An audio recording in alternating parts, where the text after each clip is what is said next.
करै छी प्रार्थना हे माँ, सुनू हमरो पुकार के।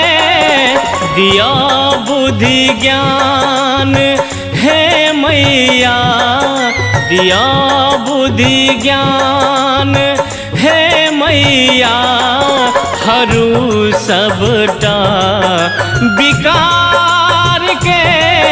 करै छी प्रार्थना हे माँ।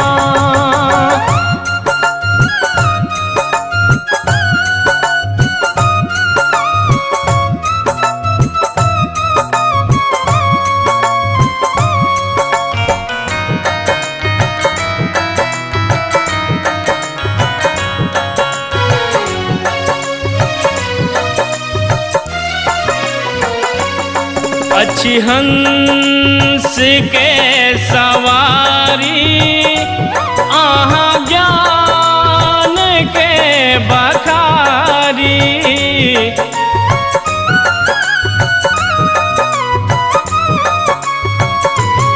सद्गुण हृदय भरू माँ, अभिमानी हम छी भारी। अभिमानी हम छी भारी, पड़ल छी फेर में जननी, पड़ल छी फेर में जननी। हटबियो दुख अन्हार के, करै छी वंदना हे माँ।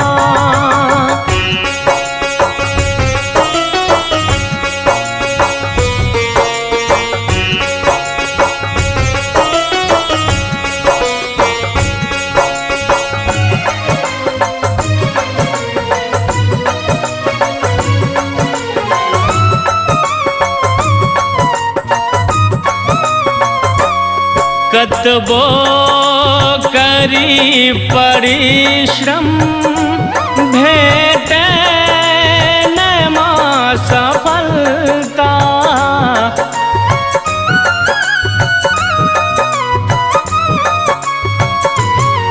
अकछल छी हम मैया, पग पग मिले विफलता।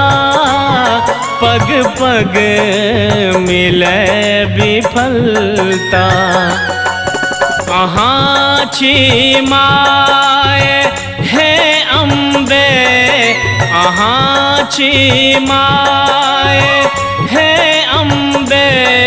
फेरू हमरो कपार के, करै छी वंदना हे माँ।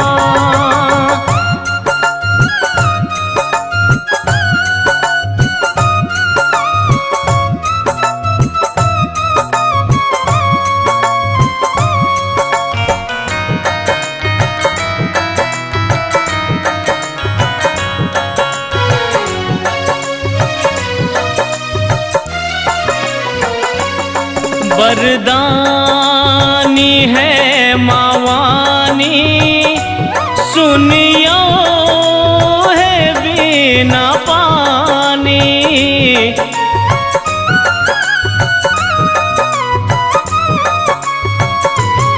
सबटा अहाँ जनै छी, कहू कते कहानी।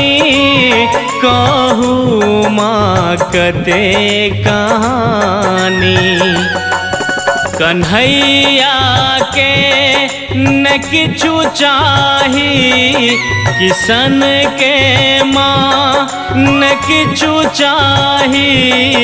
बढ़बियो स्वर के धार के, करै छी प्रार्थना